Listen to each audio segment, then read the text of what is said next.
සවස 6යි. මේ ශ්‍රී ලංකා ගුවන්විදුලි සංස්ථාවයි. මෙන්න ප්‍රවෘත්ති. සංස්කරණය සජිතා ජීවනී පෙරේරා, ප්‍රකාශය ඥානින්ද පෙරේරා. තවත් කොවිඩ් ආසාදිතයින් 430 දෙනෙකු සම්පූර්ණ සුවයට.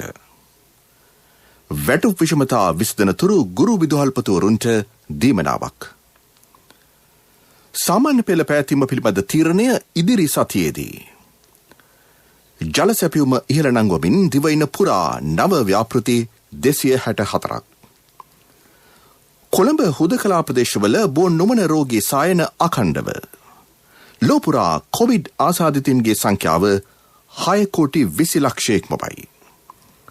Lanka Premier league තරඟාවලියේ Kandy Tuskers හා දඹුල්ල වයිකින් කණ්ඩායම් අතර තරඟය හම්බන්තොටදී දැන්. මේ ප්‍රවෘත්ති ප්‍රකාශය ශ්‍රී ලංකා ගුවන්විදුලි සංස්ථාවෙන්. තවත් කොවිඩ් ආසාදිතයෝ 430 දෙනෙක් සම්පූර්ණ සුවය ලබා රෝහල් වලින් පිටව යති.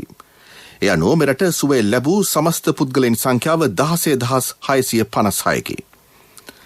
අද පෙරවරු 6න් අවසන් වූ පැය 24 තුළ මෙරටින් කොරෝනා ආසාදිතයින් 473 දෙනෙකු හඳුනාගත් බව COVID-19 පැතිරීම වැළැක්වීමේ ජාතික ක්‍රියාන්විත මධ්‍යස්ථානය පවසයි.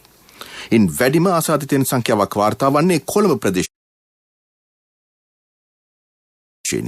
එම සංඛ්‍යාව 137කි.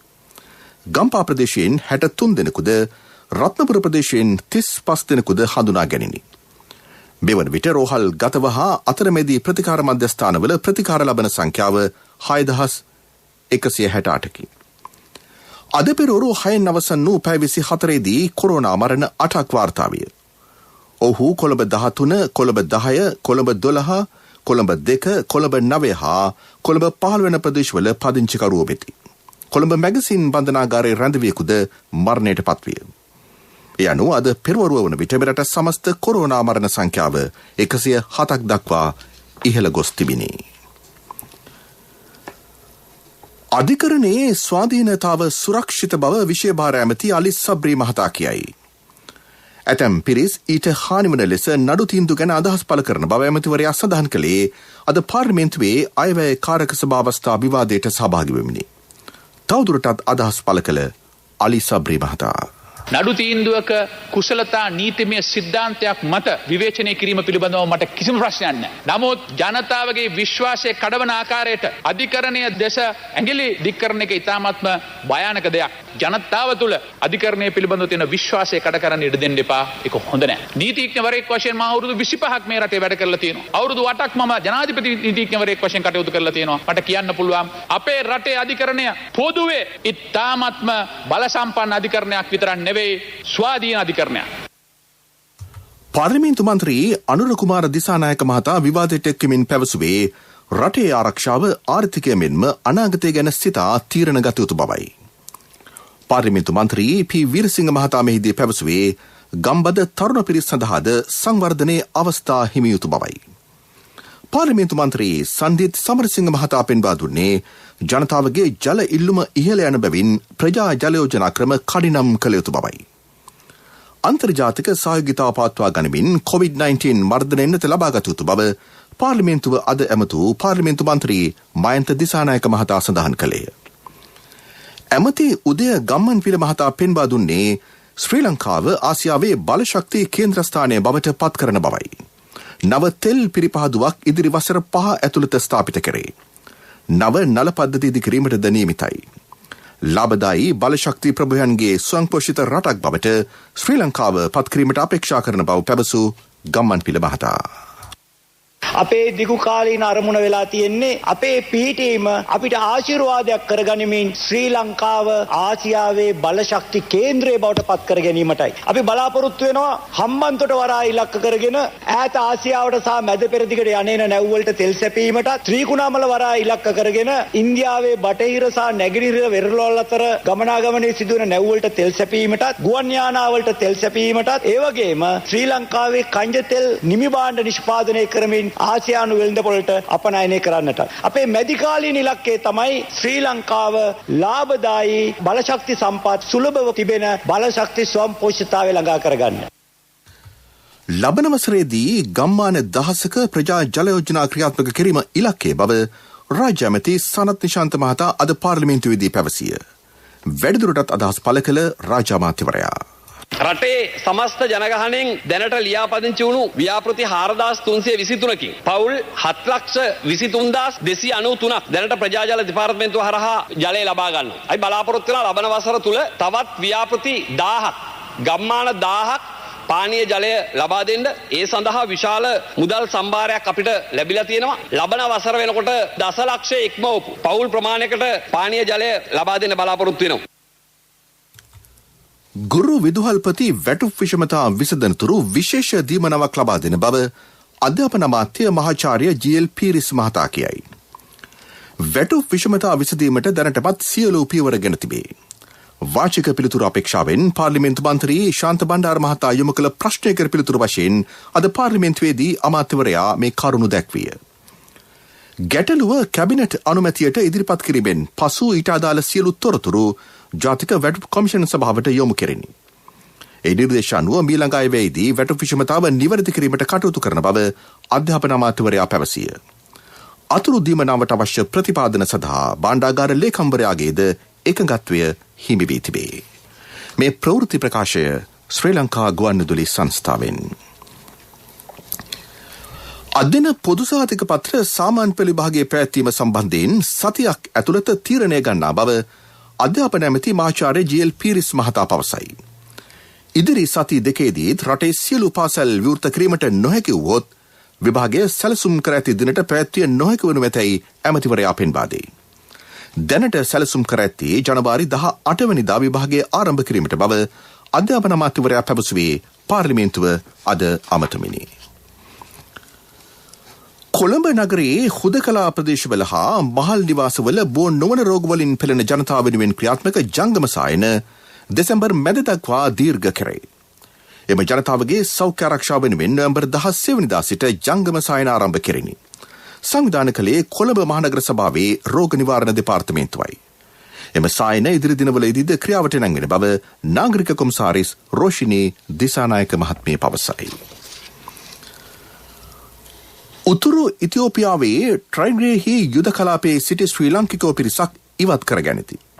විදේශ කටයුතු අමාත්‍යාංශය පවසන්නේ එම පිරිසට පුද්ගලයින් 38 දෙනෙකු අයත් වන බවයි. මෙය එක්සත් ජාතීන්ගේ ඉතිෝපියානු කාර්යාලය සමග කළ සාකච්ඡාවක ප්‍රතිඵලයක් බව අමාත්‍යාංශය කියයි. එක්සත් ජාතීන්ගේ ආරක්ෂාව යටතේ රට අඩිස් අබාබා ගනුවර වෙත ඔවුන් රැගෙන ගොස් තිබේ. පිරිස කඩිනමින් ශ්‍රී ලංකාවට ගෙන්වීමට නියමිතයි. ශ්‍රී ලාංකිකයින් පිරිස ඉතිෝපියාවේ ඇඟලුම් ක්ෂේත්‍රයේ රැකියාවල නිරත වූවෝය. ටයිග්‍රේ ජනතා විමුක්ති පෙරමුණේ ප්‍රාදේශීය හමුදා ෆෙඩරල් හමුදා කඳුරකට පහර දීමෙන් පසු ඉතිෝපියානු රජය කලාපයේ හමුදා මෙහෙයුම් ආරම්භ කළේය. ඒ පසුගිය 4 වෙනිදා සිටයි. අත්‍යවශ්‍ය නඩත්තු කටයුත්තක් හේතුවෙන් අද රාත්‍රියේ 9 සිට හෙට පෙරවරු 9 දක්වා බත්තරමුල්ල පැලවත්ත හා අකුරේගුඩන ප්‍රදේශවලට ජල සැපීම අත්හිටුවන බව ජාතික ජල සම්පාදන හා ජලාපවහන මණ්ඩලය නිවේදනය කරයි. ප්‍රමුඛ පුවත මීළඟට. ප්‍රමුඛ පුවත ඔබ වෙත ගෙනෙන්නේ සිද්ධාලේප ලක්වියාව. ජල සම්පාදන කටයුතු කාර්යක්ෂම කරේ අවශ්‍ය විදුධාන යොදන බව විශේෂ භාර අමාත්‍ය වාසුදේව නානායක්කාර මහතා කියයි.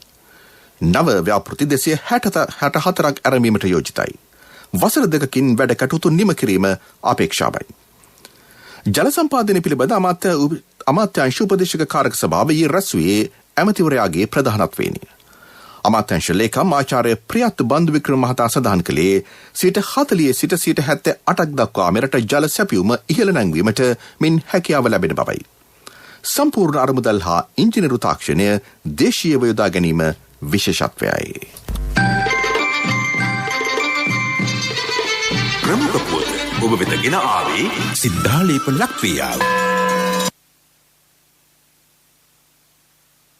දේවිකා කැමතිද තප්පර 30න් කිරිත එකක් හදන්න? අනේ වජිර කොච්චර හොඳ දෙයක්ද? තප්පර 30කින් ස්වාභාවික කිරිත එකක්. පියෝඩේල් කිරිතේ. ශක්ති හඬ. අවධානය පිණිසයි. කරන්දෙනිය වැලිවිටිය දිවිතුර ප්‍රාදේශීය සභාවට අයත් මාගෙම්බඩ රක්ෂිතයේ වේවැල් හා වටිනා ශාක කිසියම් පුද්ගලයන් පිරිසක් විනාශ කරන බවට ජනතාව චෝදනා කරති. විවිධ ආර්ථික ක්‍රියාකාරකම් සඳහා රක්ෂිතයට හානිවන පරිදි ඒ සිදුවන බව ඔවුහු පෙන්වා දෙති. ප්‍රදේශයේ එකම රක්ෂිතය වන මේ රැක ගැනීමට බලධාරීන්ගේ සහාය අවශ්‍ය බව ඔවුන්ගේ අදහසයි.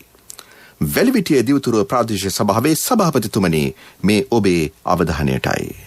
ආර්ය කිරි දඹදිව වන්දනා සත්‍යක්‍රියා අධිෂ්ඨානය සම්බුද්ධ දේශයෙන් අප ධර්ම දීපයෙන් කොරෝනා වසංගතේ දුරු වේවා ලෝකයෙන්. කොරෝනා වසංගතය දුරු වූ වහාම ඇරඹෙන ආර්යකිරි දඹදිව වන්දනාවට තෝරාගන්නා සැදැහැවතුන් වෙත ආර්යකිරි සමාගමෙන් එක් අයෙකුට රුපියල් 1,10,000ක් බැගින් මුදල් පිරිනැමේ. ඔබත් අදම ඉල්ලුම් කරන්න. ඔබේ දෙමාපියන්ගේ නම් ඔබේ ලිපිනය සහ දුරකථන අංකය පැහැදිලිව ලියා ආර්යකිරි පැකට්ටුවේ තිබෙන නිල් පැහැති ලාංඡනය කපා මේ ලිපිනයට එවන්න. ආර්යකිරි දඹදිව වන්දනා තැපැල් පෙට්ටිය 71 ගල්කිස්ස. ලෝක ප්‍රවෘත්ති.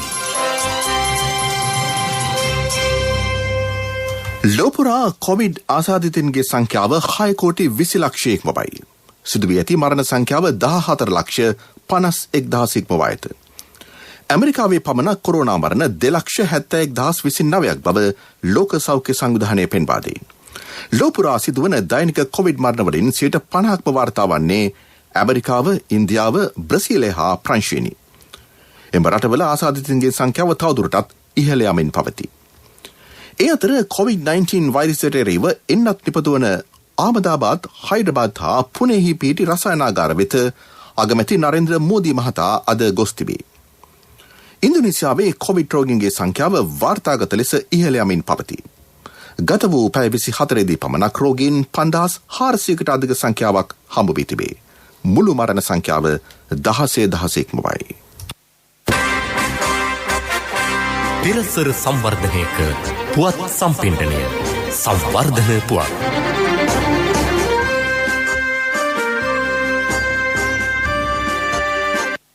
කෑගල්ල දිස්ත්‍රික්කයේ වාරිමාර්ග පිළිසකර කටයුතු කඩිනම් කෙරේ.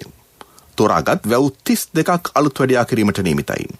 දිස්ත්‍රික් ගොවිජන සේවා සහකාර කොමසාරී සාගරිකා මැදිවක මහත්මිය පවසන්නේ මධ්‍යම රජයෙන් හා සබරගමුව පළාත් සභාවෙන් ප්‍රතිපාදන ලබා ගැනීමට සැලසුම් කර ඇති බවයි. ගොවීන්ට අඛණ්ඩව ජල සැපයුම ලබා දීමට අපේක්ෂා කෙරේ. දිස්ත්‍රික්කයේ වකා කෙරෙන කුඹුරු අක්කර ප්‍රමාණය 25,000කට ආසන්නයි. ක්‍රීඩා පුවත් ලංකා ප්‍රීමියර් ලීග් 2020 පන්දුවෙන් පන්දුව දැනගන්න ජාතික කොහන් විදුලියෙන්.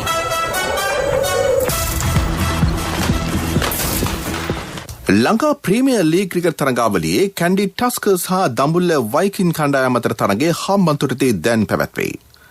කාසිය වාසී දුණු කැන්ඩි ටස්කර්ස් පිළ ප්‍රථමයෙන් පන්දුර පාරදීම සඳහා දඹුල්ල වයිකින් පිළට ආරාධනා කළේ. ඒ අනුව නිමිත පන්දු වාර 20 අවසානයේ දඹුල්ල වයිකින් කණ්ඩායම කඩලු 4කට ලකුණු 195ක් රැස් කළේ. දශුන් ශානක පන්දු 37කදී ලකුණු 73ක් රැස් කිරීමට සමත් විය. ඔහුගේ ප්‍රහාරාත්මක පිටිහරඹයට 4 පාර 8ක් හා 6 පාර 4ක් ඇතුළත් විය. ක්‍රීඩා පුවත් ලංකා ප්‍රීමියර් ලීග් 2020 පන්දුවෙන් පන්දුව දැනගන්න ජාතික කොහන් විදුලියෙන්.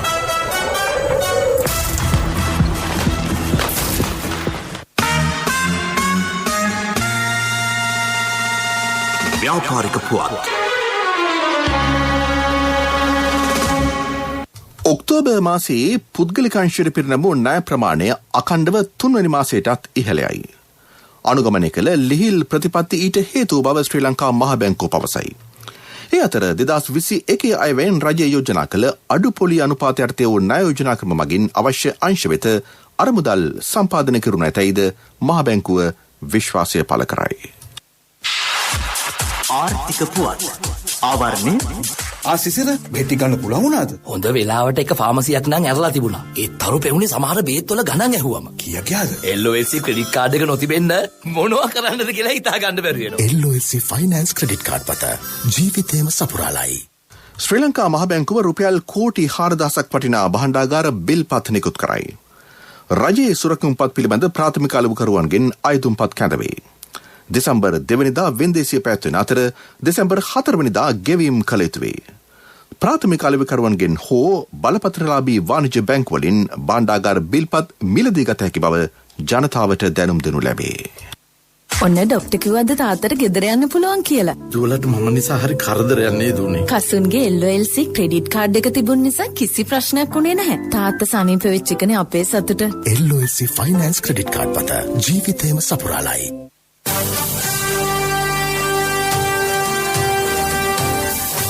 කාලගුණ වාර්තාව.